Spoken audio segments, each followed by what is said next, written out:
নমস্কার আমার ইউটিউব পরিবারকে সুমির রান্নাঘরে স্বাগত জানাই। যারা আমার চ্যানেলটিকে সাবস্ক্রাইব করেছেন এবং যারা আমার রান্না দেখেন তাদেরকে অনেক ধন্যবাদ।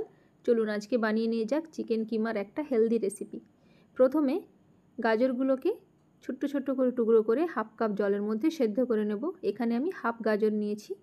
ভালো করে একদম সেদ্ধ করে নিলে দেখবেন গাজর থেকেও কালারটা একটু হালকা বেরিয়ে এসেছে। তখন ভালো করে ওটাকে ঠান্ডা করে নিয়ে গ্রাইন্ডারের বাটিতে একটা পেস্ট বানিয়ে নিচ্ছি। একটু লিকুইড ভাব রাখবেন যাতে ছাঁকা যায়। তারপর একটা ছাঁকনির মধ্যে ভালো করে ছেঁকে ওর পাল্পটা বের করে নিলাম।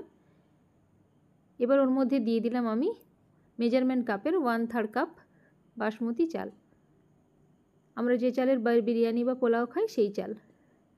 এবার ওটাকে একটা ছোট বাটি হয়ে গেছে, একটু বড় বাটিতে নিয়ে ওটাকে মিক্স করব, নাহলে পড়ে যাচ্ছিল। ভালো করে মিক্স করে নিচ্ছি। মিক্স করে নেওয়ার পর একটা প্লেটের মধ্যে ভালো করে ছড়িয়ে দেব। ছড়িয়ে একটু হাওয়া লাগিয়ে দেবো যাতে ওটার মধ্যে ঝুরো ঝুরো ভাব এসে যায় আর কালারটা ওর মধ্যে চলে যায়। এবার আমি যে চিকেনের জন্য মশলাটা বানাবো তার জন্য 10টার মতো রসুনের কোয়া নিয়েছি, 3 টুকরো আদা আর পেঁয়াজটাকে ভালো করে, একটাই পেঁয়াজ নিয়েছিলাম সেটাকে ভালো করে ছাড়িয়ে ধুয়ে নিয়ে এবার ওটাকে একদম ঝিরিঝিরি করে কেটে নিচ্ছি। কেটে নেওয়ার পর এবার আমি গ্রাইন্ডারের বাটিতে নিয়ে নেব। আদাটা নিয়ে নিলাম আর 10টা কাঁচা লঙ্কা নিলাম, রসুন কুচিগুলো নিয়ে নিয়েছি, নিয়ে একটা পেস্টের মতো বানিয়ে নেব। খুব মিহি পেস্ট বানাবেন না। ওটাকে বাটিতে তুলে নিয়ে এবার গ্রাইন্ডারের বাটিতে নিয়ে নিলাম 200 গ্রাম বোনলেস চিকেন। ওটাকেও একটা পেস্ট বানিয়ে নেব। ওটাকে একটা বড় পাত্রের মধ্যে তুলে নেব। তুলে নেওয়ার পর ওতে দিয়ে দিলাম 1 চামচ গোলমরিচের গুঁড়ো, আর দিলাম 2 চামচ লেবুর রস, আর দেব যে রান্না করার সাদা তেল হয় রিফাইন অয়েল 2 চামচ। এটাই এর তেলের পরিমাণ, আর একদম তেল লাগবে না। এবার ওতে দিয়ে দিলাম যে পেস্ট করে রাখা আদা রসুনটা, আর দিলাম 2 চামচ বড় চামচের নুন, দিয়ে ভালো করে ওটাকে মিক্স করে নেব যাতে চিকেনের কিমার সাথে মশলাটা একদম ভালোভাবে মিক্স হয়ে যায়।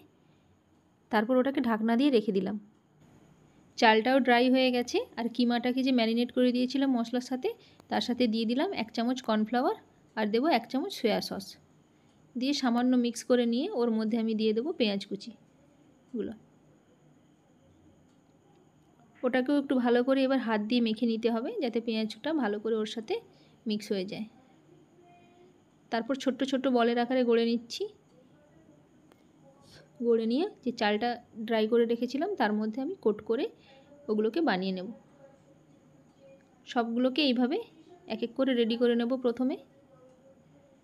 তারপর একটা স্টিমারে আমি জল দিয়ে স্টিম করতে বসিয়ে দেব। তার জন্য প্রথমে একটা পাত্রে জল গরম করতে বসিয়ে দিয়েছিলাম। ওটা ভালো করে গরম হয়ে যখন জলটা ফুটে উঠবে নিচ থেকে, তখন ওগুলোকে আস্তে আস্তে সাজিয়ে দিচ্ছি। সবগুলোকে সাজিয়ে দিয়ে 10 মিনিটের জন্য ওটাকে ঢাকনা দিয়ে দেব মিডিয়াম ফ্লেমে। ধীরে ধীরে ওটা হবে। আমার এগুলো রেডি হয়ে গেছে, দেখুন দেখতে কত সুন্দর লাগছে। শুধু চেক করে নিলেই হবে ভেতরটা কুক হয়েছে কিনা। এইভাবে সবগুলো আমি বানিয়ে নেব। এটা খুবই হেলদি রেসিপি, একদমই অল্প তেলে হয় এবং এটা বাচ্চা বড় সবার জন্য খুবই ভালো। যদি ভালো লাগে লাইক করে দেবেন, চ্যানেলটিকে সাবস্ক্রাইব করে দেবেন। ভালো থাকবেন, সুস্থ থাকবেন, কমেন্টে অবশ্যই জানাবেন কেমন হলো। দেখা হচ্ছে পরের রেসিপিতে।